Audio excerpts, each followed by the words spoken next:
បាទសួស្តីពុកម៉ែបងប្អូនដែលតែងតែនិយមតាមដាន Kubota Singhi Group ដែលមាន3 Page 3សាខាទី1 Kubota Singhi បន្ទាយមានជ័យ Kubota Singhi សុខអនឡាញនិង Kubota Singhi ខេត្តសៀមរាបថ្ងៃនេះវីដេអូរៀងពិសេសតិចវាស្រដៀង podcast បន្តិចស្រដៀងយើងជួបជជែកនិយាយគ្នាតិចព្រោះដល់យើងតែងតែនិយាយគ្នាអញ្ចឹងបាទព្រោះមហឹកមុនប្រហែលដូចជាម្លងមួយខែមុនPage យើងផ្ទុះរឿងអតិថិជនត្រូវម៉ូតូយ៉ាបាទដល់ពេលចូលខែនេះថ្មីនេះឥឡូវផ្ទុះរឿងអតិថិជនត្រូវមាសឥឡូវចង់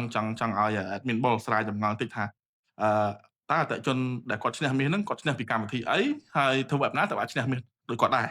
បាទជើបាទអរគុណ admin អញ្ចឹងជាដំបូងជម្រាបសួរពុកម៉ែបងប្អូនដែលជាអតិថិជនដែលគ្រប់គ្រងផលិតផល Kubota ក៏ដូចជាអតិថិជនដែលប្រើប្រាស់ផលិតផល Kubota របស់ Kubota Singhi Group របស់យើងខ្ញុំអញ្ចឹងពាក់ព័ន្ធជាមួយនឹងមួយរយៈមុនដូច admin គាត់បានជម្រាបអញ្ចឹងគឺយើងល្បីទៅលើការចែកម៉ូតូ បាទ Kubota Singhi Group ដើរចែកម៉ូតូរវល់មួយខែហ្នឹងចែកជូនអតិថិជនមានហើយទិញ គាត់បាទ tractor បានម៉ូតូហ្មង បាទ បាទហើយបន្តមកទៀតប្រហែលខែមុននេះគឺត្រូវមាសបាទអញ្ចឹងសម្រាប់អតិថិជនដែលគាត់ត្រូវរង្វាន់ជាមួយនឹង Kubota Singhi Group យើងខ្ញុំនេះគឺគាត់បង្កើតប្រើប្រាស់ជាមួយនឹងកម្មវិធី Kubota App អូកម្មវិធី Kubota App បាទកម្មវិធី Kubota App បាទអញ្ចឹងអតិថិជនគាត់បានអញ្ជើញមកទិញផលិតផលពី Kubota យើងខ្ញុំហើយ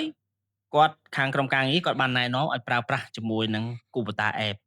ទៅគាត់មានឱកាសឈ្នះមាសអូអញ្ចឹងមានន័យថាគ្រាន់តែប្រើប្រាស់ Kubota App ទេគាត់មានឱកាសឈ្នះមាសចុះKubota App ហ្នឹងគាត់ប្រើសំដៅទៅលើការងារអីខ្លះទៅឬក៏គ្រាន់តែប្រើលេងដូច Facebook ដូច TikTok ធម្មតាទេបាទពាក់ព័ន្ធជាមួយនឹងកម្មវិធី Kubota App នេះគឺមានអត្ថប្រយោជន៍ច្រើនមិនមែនតែត្រឹមតែឈ្នះមាសបាទបាទទេអញ្ចឹងយ៉ាកម្មវិធី Kubota App ហ្នឹងមុខងារគឺពិសេសច្រើនអញ្ចឹងសម្រាប់មុខងារទី1ហ្នឹងគឺថ្មីប្លែកអស្ចារ្យមិនធ្លាប់មានពុកម៉ែបងប្អូនការផ្ដល់ជូនពិសេសពី KLC មិនថាពុកម៉ែបងប្អូនចង់បង់រំលោះ Tractor ទៅលើ model M60 ឬក៏ model M62 នោះពុកម៉ែបងប្អូននឹងទទួលបានការប្រាក់ 0% រយៈពេល7ខែពី KLC ជាពិសេសរយៈពេលបង់រំលោះរហូតដល់72ខែពុកម៉ែបងប្អូនកុំឲ្យឱកាសនេះរំលងផុតតាណាគេហៅថាមុខងារ scan គ្រឿងបន្លាស់អូ បាទអញ្ចឹងនៅពេលដែលអ៊ំពូមីងពុកម៉ែបងប្អូនឬក៏អតិថិជនរបស់ Kubota ទាំងអស់ដែលគាត់ចង់ទិញគ្រឿងបន្លាស់គាត់ចង់ដឹងថាគ្រឿងបន្លាស់ហ្នឹងសុទ្ធឬក៏คล้ายគាត់អាច download កម្មវិធីហ្នឹងមកគឺមានមុខងារ scan គ្រឿងបន្លាស់គាត់ធ្វើការ scan គ្រឿងបន្លាស់ចូលទៅគឺបង្ហាញថាគ្រឿងសុទ្ធឬក៏គ្រឿងអាយបាទអូអញ្ចឹងអាបាទហ្នឹងក៏ម្យ៉ាងដែរយើងបង្ការពួកបច្ចុប្បន្ននេះឃើញថាគ្រឿងคล้ายក៏មានច្រើនដែរអញ្ចឹងបាទអញ្ចឹងក្រៅពីមុខងារហ្នឹងតើក្នុង Kubota App យើងមានមុខងារអ្វីបន្ថែមពីលើនេះទៀតសម្រាប់មុខងារបន្ទាប់នោះគឺមុខងារវាស់ដីយើងប្រើ App វាស់ដីបាទយើងប្រើ app វាស់ដីយើងកាន់តែទូរស័ព្ទមកយើងអាចដឹងទំហំផ្ទៃដីនៅខាងមុខយើងបានយ៉ារៀងប្លែកតិចមើលជួយលម្អិតតិចបាទអញ្ចឹងពាក់ព័ន្ធជាមួយនឹងមុខងារទី2ហ្នឹងគេហៅថាមុខងារវាស់ដីអញ្ចឹងយើងគ្រាន់តែប្រើទូរស័ព្ទមួយហើយនឹងបើក location មកនៅក្នុងកម្មវិធី Kubota App ហ្នឹងគឺបង្ហាញទីតាំងដែលយើងឈរនៅកន្លែងមុខដីហ្នឹងអញ្ចឹងយើងធ្វើការវាស់យើងចុចទៅវាតាមការកំណត់របស់យើងឧទាហរណ៍ថាបាទផ្ទៃដីទំហំរបស់យើង4ជ្រុងយើងចុចជា4ជ្រុងមកគឺនឹងបង្ហាញទំហំផ្ទៃដីរបស់យើងអញ្ចឹងមានន័យថានេះវាស្រដៀង Google Map ដែរប៉ុន្តែយើងអាចចុចវាទៅឲ្យវាកណនា4ជ្រុងដែលយើងចុចហ្នឹងទៅជាទំហំដីវិញបាទអញ្ចឹងมันកាន់តែងាយស្រួលសម្រាប់ពុកម៉ែបងប្អូនថ្ងៃក្រោយចង់វាស់ទំហំដីស្រែចម្ការគាត់បើកតែ app Kubota មកគឺគាត់អាចវាស់បានហើយបាទអត់ដូចពីមុនយើងត្រូវកាន់ម៉ែត្រកាន់អីវាស់បាទអូខេទី1ពីមុនយើងកាន់ម៉ែត្រទី2យើងប្រើ app ច្រើនយើងប្រើមាន app វាស់ដីយើងមាន app ផ្សេងៗតែ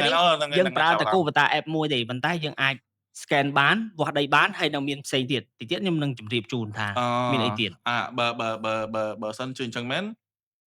អាទិន្នន័យដីហ្នឹងក៏អាចរក្សាទុកដែរបើខ្ញុំគិតថាខ្ញុំគិតមិនខុសទេអាទិន្នន័យដែលគាត់វាស់ហើយក៏អាចរក្សាទុកបានដែរអញ្ចឹងបាទអញ្ចឹងនៅពេលដែលយើងវាស់នៅក្នុងកម្មវិធី Kubota app ហ្នឹងមានកន្លែងកត់ត្រាទុកសម្រាប់មើលនៅថ្ងៃក្រោយបានរហូតអូបាទហើយបើសិនជាក្នុងករណីថាទូរស័ព្ទយើងខូចក៏នៅតែមាននៅក្នុងនោះដែរអូពួកយើងបានបង្កើតហើយបាទមិនបានថាមាននៅក្នុងនឹងស្រាប់ដោយសារអីយើងបានចុះឈ្មោះបង្កើតទៅនឹងបាទអញ្ចឹងគឺមានរហូតនៅក្នុង អញ្ app ចឹងអានេះគេហៅថាទំនើបកម្មណាបាទអូខេចុះឥឡូវនេះយើងមានមុខងារ scan រកគ្រឿងបន្លាស់คล้ายយើងមានមុខងារវាស់ដីហើយ យើងមានតែពីរមុខងារហ្នឹងទៅឬក៏មានមុខងារបន្ថែមទៀត មានច្រើនទៀតមុខងារផ្សេងទៀតហ្នឹងគឺពាក់ព័ន្ធជាមួយទៅលើការកក់សេវាកម្មបាទ អូ អាហ្នឹងពាក់ព័ន្ធជាមួយនឹងសេវាកម្មជាងវិញអញ្ចឹងពុកម៉ែបងប្អូនមិនបាច់ចាំ call ខ្ជិល call ឬក៏ខ្ជិលអញ្ជើញមកការិយាល័យសេវាកម្មរបស់យើងពុកម៉ែបងប្អូនអាចបើកនៅក្នុងមុខងាររបស់ Kubota App មកមានកក់សេវាកម្មអញ្ចឹងពុកម៉ែបងប្អូនបំពេញតាមដែលគេដាក់មកគឺខាងក្រុមការងារយើងនឹងតាក់ទងចុះទៅជួប មានន័យថាក្នុងហ្នឹងមានឡង់កាយយើងនិយាយភាសាសាមញ្ញ បាទ មានឡង់ បាទ កាយក្នុងហ្នឹងទៅគាត់កក់ថ្ងៃ បាទ ហើយកក់ម៉ោងទៅ បាទសរសេរឈ្មោ ព័ ះ ត៌មានតិន បាទ ហ្នឹងលោតមកហើយជាងយើងនឹងចុះទៅជួបគាត់ បាទខាងជាង ចា៎ យើងនឹងតាក់ទងទៅខាង មួយយ៉ាងដែរតាអញ្ចឹង អតិថិជន មានន័យថាវាកាត់បន្ថយភាពស្មុគស្មាញបានមួយចំនួនធំដែរ បាទ មកcall ទូរស័ព្ទជួនកាល call ទៅជាងយើងលើកយឺតលើក បាទ លឿនអីហ្នឹងវាចឹងទៅយើងកក់ក្នុងហ្នឹងយើងដឹងយើង បាទ ដឹងមកថាអូថ្ងៃហ្នឹងតើយើងដល់ម៉ោងចុះចូលកក់ បាទ មុន បាទ ហើយយ៉ាមួយយ៉ាងដែរតាអញ្ចឹងមានន័យថា Kubota App មានអត្ថប្រយោជន៍ច្រើនហើយមានមុខងារច្រើនអ្វីដែលសំខាន់នោះឈ្នះមាសទៀត បាទ អូ ហើយ មួយទៀត admin ពាក់ព័ន្ធជាមួយនឹងមុខងារមួយទៀតនោះគឺដែលគេដាក់បញ្ចូលមកក្រោយនេះគឺមុខងារគណនាកម្ចី អូ គណនាប្រាក់កម្ចីអញ្ចឹងបានន័យថាពុកម៉ែបងប្អូនចង់ដឹងថាពុកម៉ែបងប្អូនចង់ទិញ tractor បង់មុនប៉ុន្មានអាចគណនានៅក្នុងហ្នឹងបាន បាទ អញ្ចឹងមានន័យថាបើសិនជាគាត់ចង់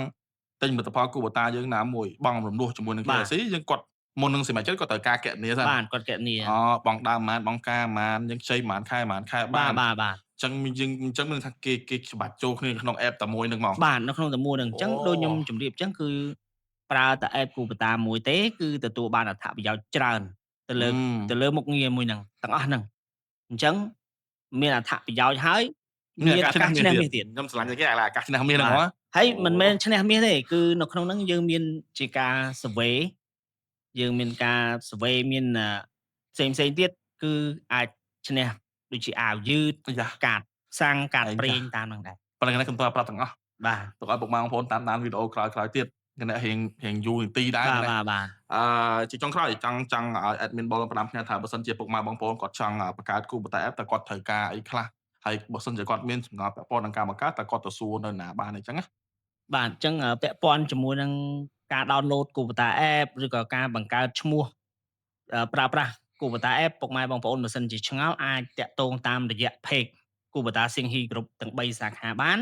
ហើយអាចតាក់ទងតាមរយៈលេខទូរស័ព្ទ